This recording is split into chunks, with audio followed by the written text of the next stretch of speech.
me.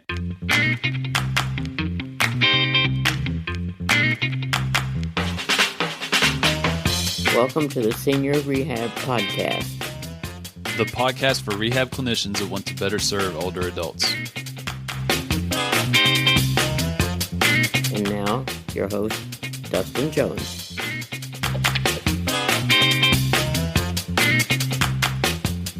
Hello, friends. Welcome to the Senior Rehab Podcast. Thank you for your time this morning. I am excited for you to meet Nick Prevett. He is the co-owner of Stave Off Physiotherapy and Exercise, along with our good friend Christina Nowak. She's been on the show a couple times. He is a strength coach, has a CrossFit certification, precision nutrition certification. He is pursuing the Functional Aging Institute certification, and he is a former running back for the CFL's Toronto Argonauts. Nick, I want to welcome you to the show and first ask you, what is an Argonaut? So they have a history. They used to be called. It's basically a shipment. It's like an old term for a boat or a sailor. Ah, okay. I had no clue. No clue.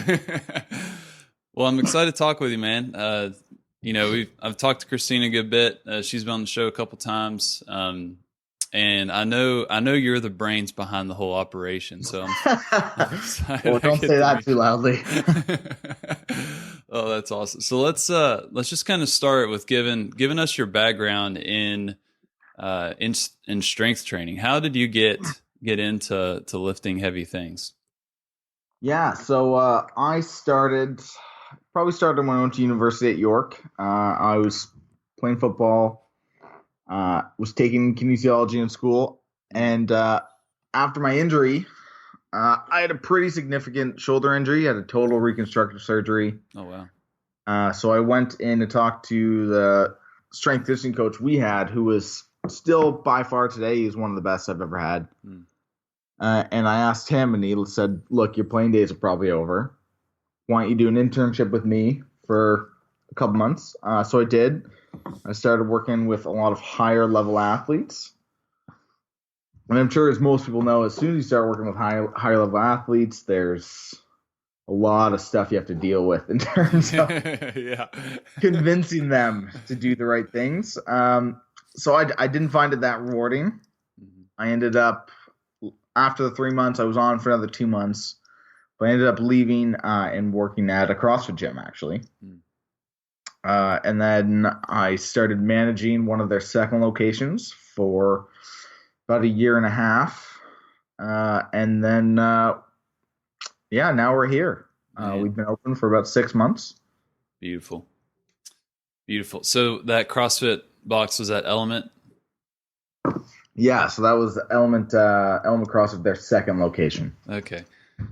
So I'm curious about Element because it doesn't seem like the normal CrossFit box. Is that a fair guesstimate on my end? Yep. I think the programming and things like that are a little bit. They're less geared towards the athlete, which is good. Mm-hmm. And it encompasses a very broad range. Like, our Boomers program is still there. Wow. There's about 20 people. We have a student who's going for her physiotherapy assistant right now who runs it. Awesome. And she does a great job. They love her there. So yeah. She has big shoes to fill. So when you were there at Element, working with a different population, what were some of the hardest lessons you learned when you transitioned into Element CrossFit, coming from, more of that high level athletics background? Yep. In terms of going from an athlete to a general population, you have to realize that the general population doesn't care as much. Not doesn't care, but it's not as big a part of their day, right? This isn't their whole life. They're coming in, they want to get a workout, they want to look better, they want to be a little bit healthier. It's not, am I going to go to the next level for them? Yeah. So just tailoring it to that and not making it so about getting better every time. As long as they're there, That's all that really matters. Yeah.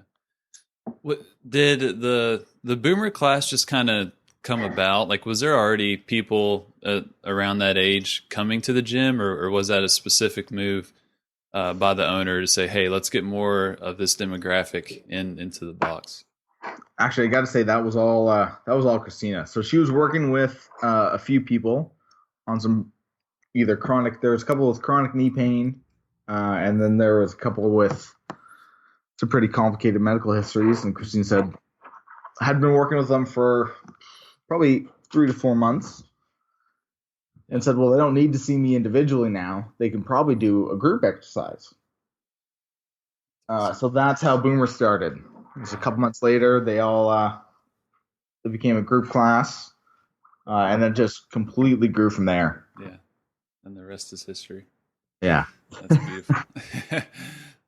So, let's say there's someone listening to the show that is somewhat interested in the group fitness or group training model. Yeah. What would you say to them? How should they prepare? What advice would you give them to just be ready for the challenges that is group training? So the age demographic we're in takes a little bit more convincing, but once you have them, they're yours for life.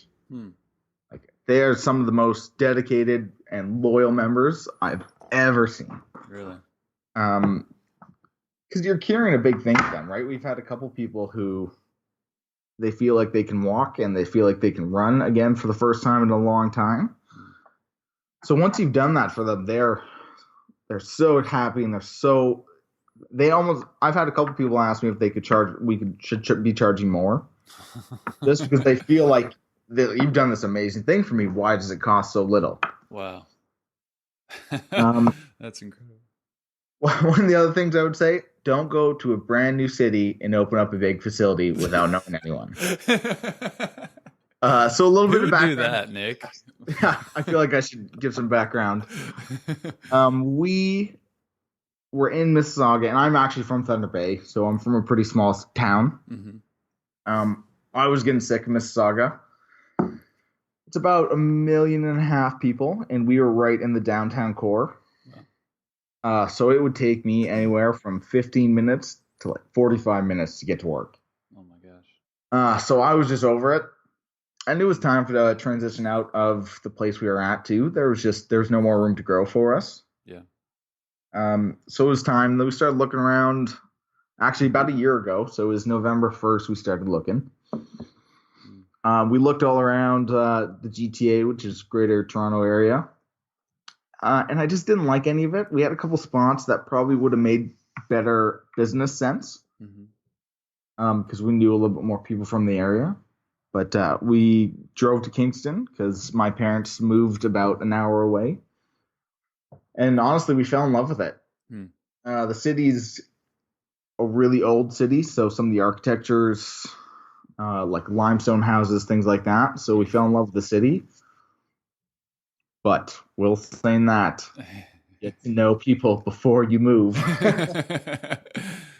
That is a challenge, and we'll dive in later to the tactics and some of the things that you and Christine are doing to really just kind of get your bearings in that community and establish relationships. So, I know that you've pursued some certification courses that I'm pretty interested in. First one, let's talk about the Functional Aging Institute. How has that helped you in working with this population? So not everyone is going to have someone who's doing their PhD in aging as their business partner, right? So it helps a lot. It does help a lot. It gives you a bit more insight into some of the more common chronic illnesses like COPD and rheumatoid arthritis, heart failure, things like that. It gives you a little bit more confidence working with this population instead of feeling like, we can't do this because I'm not confident enough. Yeah. Yeah. I would agree with that. I still struggle with that confidence part. Yeah, right. It's especially when you have some of your clients come in, their medical history is about a page long. Yeah. It can make you nervous, right? You're just I don't want to break them. That's my main objective. Which in reality they could break me in half, most of them, so it's not warranted. What about the precision nutrition? I've had several friends that have gone through that course. Some have finished it, some have not. I mean, it has quite the reputation. How have you implemented that into what you do at Stave Off? So it's definitely one of my favorite certifications. It is longer. It's definitely a 6-month commitment of you have to read probably a chapter a week, if not more. Yeah. And it's very sciencey. So if you don't have a background in some type of biology, you're going to have to do some looking up in terms of phrases and verbiage and things like that. Yeah. But in terms of implement into our facility right now, we're in the process right now trying to. We've created a couple of infographics, things like that. I'm starting to write about it a little bit more. But we're in the process right now, and it'll be interesting to see the next probably 2 months, see how that goes. Yeah.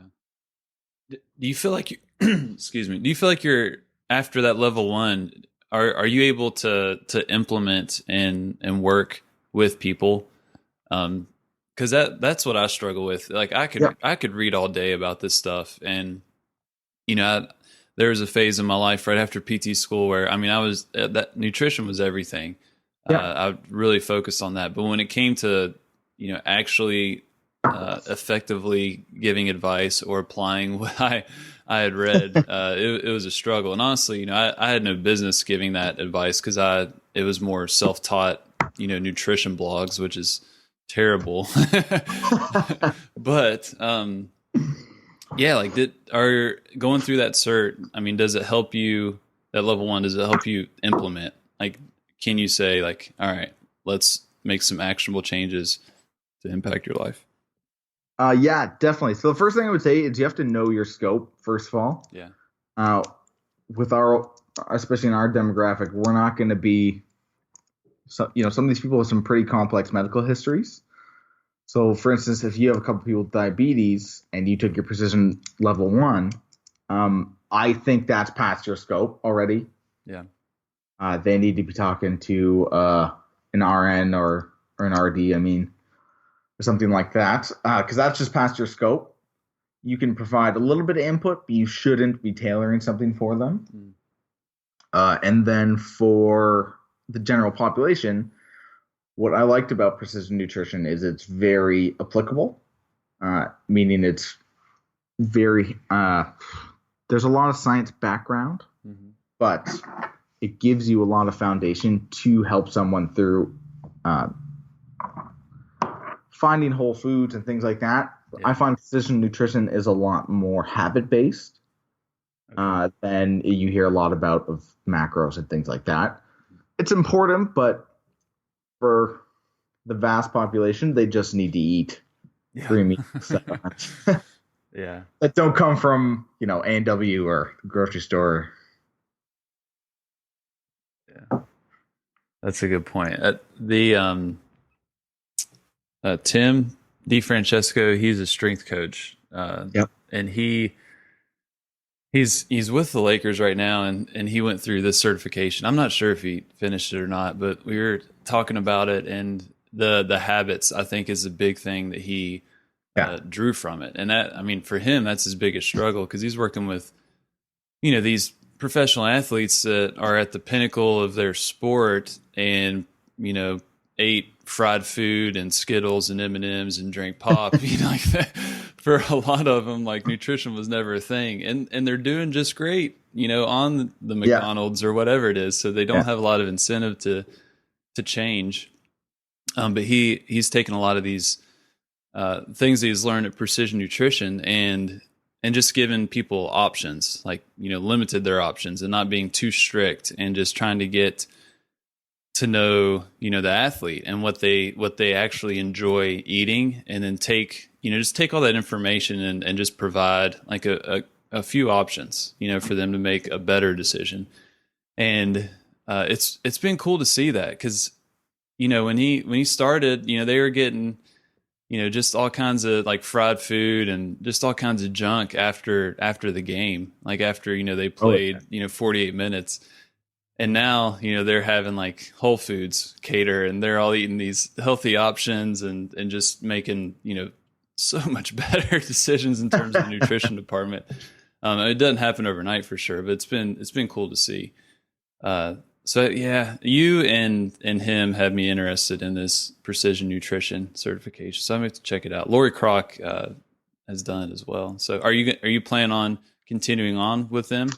I would like to do the level 2 actually, probably next year. It's pretty busy right now, but I would definitely like to continue on to do a little bit more of them. I do like the way they look at their nutrition instead of some of the other courses I've seen. Yeah. But I've lived the athlete life, I can tell you. Especially some of your Southern friends. Yeah. See, we just finished practice. Going walking around, like, what are you guys gonna want to eat? I'm like, you guys have any good deep fried chicken? Like, I don't think we have any good deep fried chicken. Yeah. It is interesting, man. Like I know back in the day when I was a track athlete, and some people wouldn't call it an athlete, I would run in circles, and and it just wasn't a thing. Like you did not correlate what you ate with your performance, honestly. And the only thing that was common was carb loading. Like, oh, you gotta carb load, the night or a couple nights before your race. And after, just learning a little bit more, then you realize how much you probably left on the table in terms of your athletic career by not focusing on that nutrition. But yeah, I mean, I feel even in the short period of time I've been out of athletics, I feel it's just a whole different ball game in terms of how people view, the food that they eat. Yep. Okay, so we're going to transition into kind of stave off the business. So, Nick, if I understand it, you and Christina are engaged at the moment? Yes, we are. Okay, so you're working with your fiance. I'm going to ask you a personal question. What has been the best fight that you have had with Christina as a business partner and her fiance? Well, that's a good one. It's got to be the scheduling. Whoa! The scheduling book is the one. Oh, hold on. He even answered it. Is that Christina? Oh, it is. Were you trolling around on the internet for people mentioning your name? Well, if he's gonna put out personal information, I have to make sure I'm aware of it, right? Ears were burning. Well, welcome to the show, Christina Nowak. The listeners have met you before. You've been on a couple times. So yeah, welcome to the show. So let's talk about Stave Off and how things are going now. We can talk about the scheduling book if you want. Yeah, no more scheduling, Nick. All right. So instead of the biggest fight, let's hear from each of you, your all's, I guess, biggest struggle. Like what's the really tough thing that you're dealing with right now in opening up this business? And we'll start with Christina and then go with Nick. Yeah, definitely. So I think I mentioned last time I was on the podcast is that we were coming into a completely new community.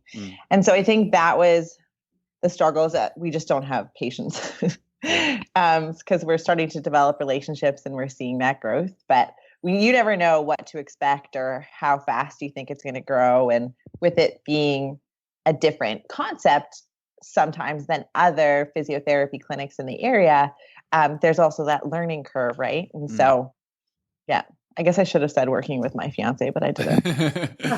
You didn't throw him under the bus. No, I didn't. So good.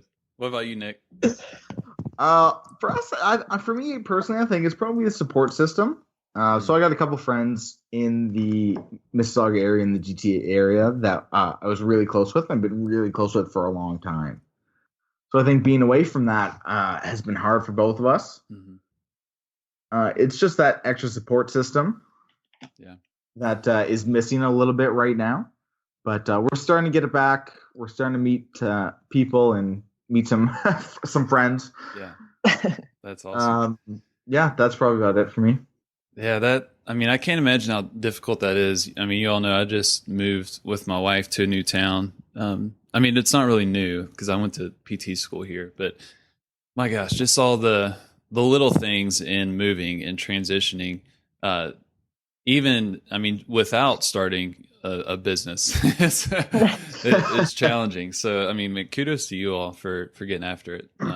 So with the challenge of coming into a new community, I have noticed that you all have been very active. What has been effective in getting your all's name out in Kingston? We'll start with you, Nick. So we do a lot of online marketing, which I find a lot of the physiotherapy clinics around here don't. So we do a lot of Facebook ads. We do a lot of events. We just finished one up actually this past Saturday. It was our Woman for Woman Expo. Basically, we had about 7-8 vendors, and each of them talked about health education for women specifically on a different field. So we had registered dietary tech, we had an RMT, we had a physiotherapy, and actually another physiotherapist in the area who specializes in vertigo. And what else? Who else did we have? We had a couple other people. We had an osteopath. We had a naturopath, and I think that was about it. But so we do a lot of events like that. And was that at your all's clinic? Yes, it was. I think that is new to me. I mean, I don't know many clinics that are going to host their own event. Talk more about that. I mean, what was your all's thinking and reasoning and just kind of your internal dialogue and saying, hey, we're going to start our own event and invite all these people into our clinic? Well, you see all these vendor events going on around your city and your local community. I'm sure you can go to your Chamber of Commerce and ask them, hey, what events do you have going on? And they'll give you a big list of them. So the big thing is they can be pricey if anyone's ever been to them. And they're so big and there's so many different vendors. We really wanted something that was very specialized and would actually really help the demographic we were going after. Yeah. And then for us too, with our space, we have 3,500 square feet. So we have the opportunity to be able to have some of these events there. And then it gives us the opportunity, in particular with the expo, to be networking with other healthcare professionals so that we can create a referral network in a new area. Because I didn't know if there was a massage therapist who was good. I didn't know who that was and how to refer and if they knew about us. So that was a way of not only getting a little bit of brand recognition for our clinic, but also and getting some people in, obviously, but also creating a network with other healthcare professionals. Yeah, I mean, you're achieving so many things by hosting that. I feel like building that network, people coming into your facility, and I mean, right off the get-go, you're already viewed as an authority or a community organizer. You'll get a reputation with that, and I just think that's really neat. Just the hosting fact. I mean, I just feel like that's pretty awesome. What else, Christina, from your end, other than the expo and the online, marketing? Have there been any other things that you feel have helped you all out? Yeah. So Nick and I have been really pushing, like joining different groups and different things like that. So like, for example, like I'm on Rotary, Nick's on, he's in a networking group. I'm in a networking group. He's in like the Chamber of Commerce has Kingston young professionals in our area that he's joined. There's a couple of women's networking groups that I've been a part of. So really trying to reach out into the community and have it so that people see us and see that we're a part of Kingston and know who we are. Because I think the one thing that's really important, and the reason why we emphasize videos, is that, there's a connection and a relationship that gets made when you meet a person. And sometimes you can have that come across in video as well. And that type of interaction can be really important and lays a foundation for people knowing who you are and where you are and things like that. That's awesome. Nick, I'm going to give you a pointer. I don't know if they have these up in Kingston, but where I live, they have these lunch groups called the Red Hat Society. Have you heard of such thing? Nope, I haven't heard of that. Oh my gosh, man. So it's these these older women, they all wear their red hats and they go to a new the older women and you, Dustin, right? Yeah. They go to a new lunch spot. I mean, I think it depends on how often they meet, but usually it's like once a month. And so around here, if you're going out for lunch, you'll commonly see a group of maybe 15 older women with their red hats on, having a good old time. If you can get in front of that group, man, I mean that's clientele right there. So I'm just throwing that out there. You can take it. You don't have to pay me for that tip. I'm joking. So the online marketing, where is the boomer demographic? Where they spend their time, and where have you been focusing your efforts? Right now, we've really been focusing on Facebook pretty much almost solely. We're active on Instagram as well, a little bit on Twitter. Mm-hmm. But we're going to start getting actually into the podcast world pretty soon. What? As I'm sure you know. I've pretty much been forced into that. But, our Facebook response is pretty good. Mm-hmm. Actually, a lot of our members really like to share the things we do. So that helps. I find if you can create a culture where they feel like they're part of that environment and they're part of a bigger thing, you can really drive that because they'll see your things on Facebook and they'll really want to share it. Mm-hmm. And once they share it, they feel like they're helping out and that they're part of what you're doing. Okay. Well, do you have anything to add, Christina? No, not really. For the online content stuff, Nick's right. We have been focusing really on Facebook and being really cognizant of how we're writing. So we're writing direct to consumer. We're not writing to other clinicians. So we're really aware of that in terms of our language and making it, trying to really get at people's pain points. Like an example is, even though falls prevention is a really big issue, I don't know how many people who have a fear of falling are looking on the internet for, training on unstable surfaces will increase balance and will help with falls. And I see a lot of clinicians who are talking about that's not getting at the specific pain point. Like their pain point is, I'm afraid to walk outside in the winter. Yeah. I've had a fall and I've broken my arm before. And I don't want that to happen again. And so just being aware of that when we're writing. That's a good point. They could care less about some of the different tricks and tools and interventions that we use, but more about the outcome. Yeah, they want us to know about it. Right. They don't need to know about it. So the Facebook sponsored ads, I've never used those before. Any words of advice for people in clinics that may want to pay to get in front of people through Facebook? Yeah, go through. So find your client that you like working with the most and write everything about them. I'm talking, if they have dogs, how many kids they have, where their kids live, what their job title was. Get almost to the point of gets a little weird because you're writing this. I like to get a little weird, Nick. Person. He's talking about a fake person, not a real person. Okay. Because you can target that person, especially when you're in a bigger population. You can target that person so specifically, it's a little terrifying. Mm-hmm. But you will get exactly who you want to work with and who you think is most appreciative of your service. So what he's... Oh, go ahead. Sorry. Go ahead. I was just saying that what Nick is referring to is the avatar, and which is kind of who you're aiming to get into your clinic. And then in the Facebook ads, there's specific things that you can target. So you can put your ads so that it's reaching people who are 55 plus in our case, or that like golf or like traveling or our grandparents. Like there's just so many different options and you can really play around with that and geek out on it. And Nick geeks out on it a lot. He likes that kind of stuff. So I could put an ad out to people that love James Brown music. Yep. Oh my gosh. You would do great, Justin. Yeah, I may have to play around with that stuff. That's interesting. So you mentioned the podcast.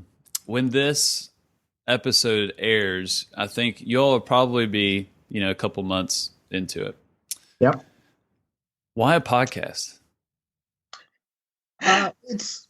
Well, first of all, I was told I was doing it, but it's really good brand recognition. Mm-hmm. And right now we're going to be a lot more targeted at the consumer. So teaching people how to deal with some of the things they're going through specifically. And I feel like that's being really overlooked right now. Mm-hmm. I feel like there's a lot of clinician to clinician podcasts. Yeah. So I feel like the information's out there. It's just not getting to our specific clientele right now.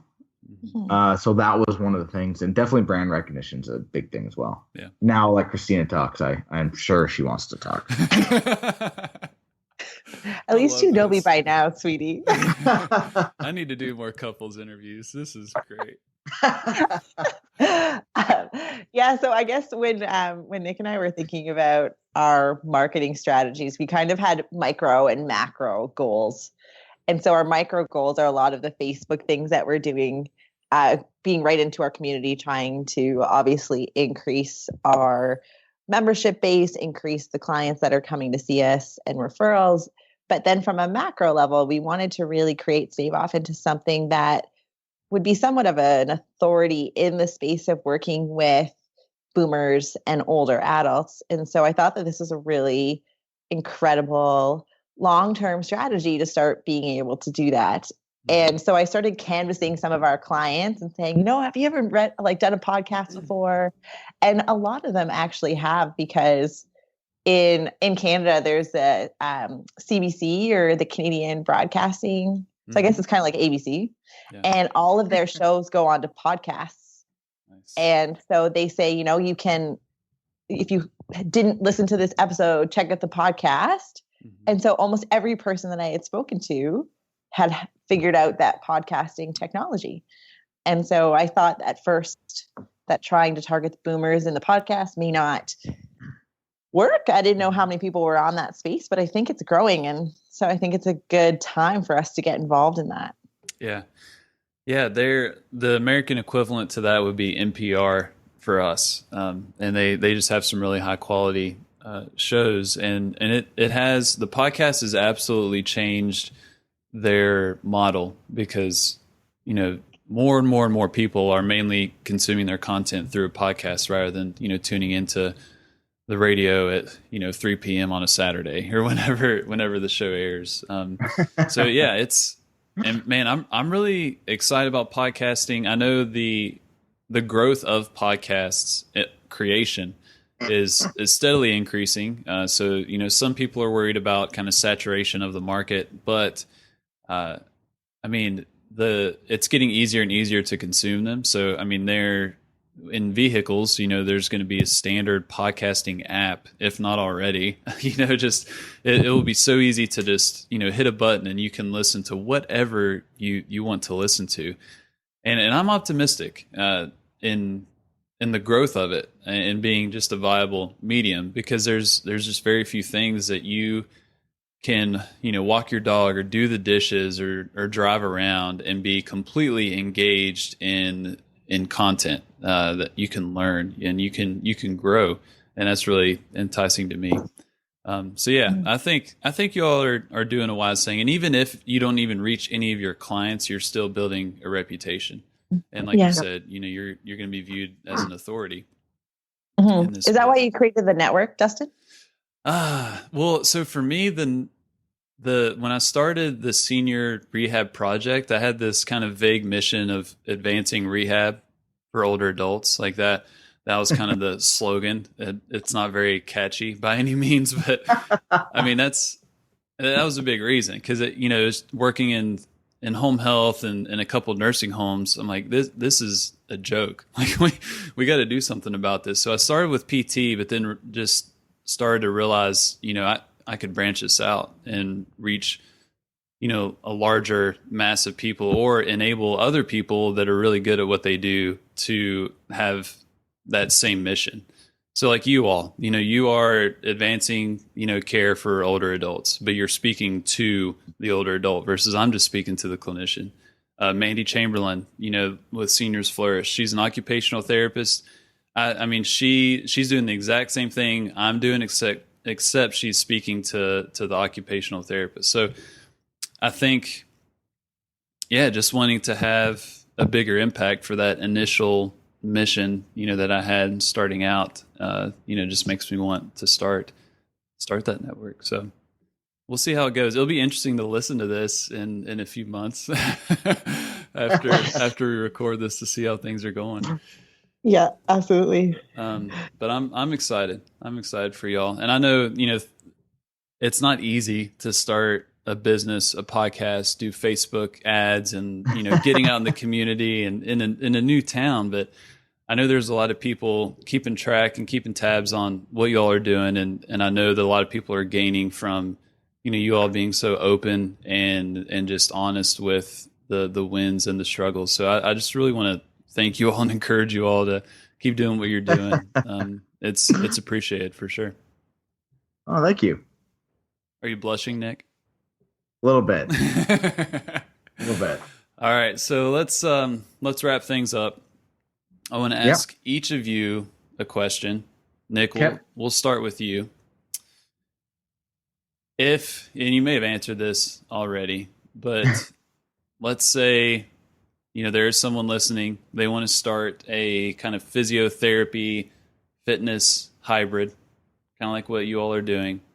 Yeah. Give them one piece of advice of what to do or what not to do. And I know you've mentioned several things, but just what's the most important in your mind? Be patient. Things take longer than you think. Everything takes longer than you think, from the construction to getting clients to, your Facebook ads reaching people. So everything takes longer than you think. So you have to be patient. Mm-hmm. It's a long game. You're not going to get in front of everyone right away. And just knowing what you're getting into. The hours are going to be long. The pay is going to be very minimal to start. Very minimal. Yeah. I think that's probably my biggest advice. Be patient and, it's going to be a lot of work in the beginning. A lot of work. Yeah. What about you, Christina? I'm going to go at it from the clinician's perspective, is that the use of PT services in a health and wellness type of space or a prevention space is still a big gray area. Mm-hmm. And so I would say do your homework and kind of know what's okay and what's not okay in terms of if you're billing through any type of insurance model. I know there's some differences and there's cash-based PT in the States and things like that. So I won't speak to that, but we've had a lot of people ask about different ethical issues coming into that and where we feel comfortable and kind of gauging us.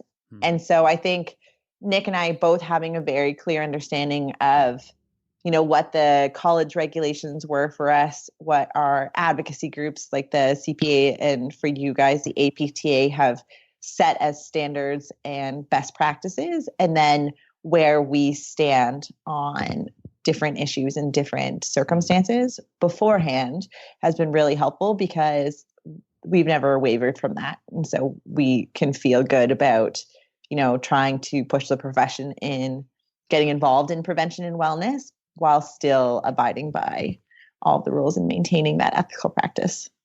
That's a really good point. That's something that I have not thought of. Because, I imagine you do come across a lot of situations where, if you haven't thought about it ahead of time of kind of your boundaries and your scope of practice, and you could get into some issues. Did someone tell you that, or is that just learned the hard way? Well, no, when I was starting to get involved with the Boomers program at Element, I had reached out to the college. And then as I was starting the practice, I've been in really close talks with our Canadian Physiotherapy Association. And so I'm actually going to be doing some writing for them coming up in the spring about reputational risk and what it means with some of the issues that we're starting to see some physiotherapists fall trapped to, and what that could mean for third-party billing and things like that. So it became a big interest of mine. Yeah. So look out for that. All right. I will be sharing it. All right. Well, thank you all for your time. Where can people find you on the internet, ask you any questions, and just check out the awesome work that y'all are doing? You go ahead, Christina. I got it. So our website's staveoff.ca. As we've been kind of mentioning, we have a lot of information, videos, content, stuff like that going up. And then probably the best way is through, I know I should say Twitter, but I'm really bad about Twitter. So probably Facebook, you can find us at Stave Off, or email us at info@staveoff.ca. Okay. And for listeners, I will go ahead and say, if you have any ideas on how they can improve their scheduling process, go ahead, email them. and yeah, I'm sure you'll get some good ideas there. You're welcome. All right. Thank you all for your time. Thank you for what you do and sharing your story. It's very helpful. And I just want to encourage you, keep at it. All right. All right. Thanks, Dustin. Thanks for having us on. Hit me. Thank you for listening to the Senior Rehab Podcast. If you enjoyed this episode, you should hop on over to seniorrehabproject.com to find more helpful content. You can also find out how you can join the team and be a part of the private Facebook group, the monthly mastermind meetup, and have a say in the content and direction of this podcast. Once again, that's seniorrehabproject.com. I appreciate you, and I'll talk with you soon. But in the meantime, do not forget to stay funky.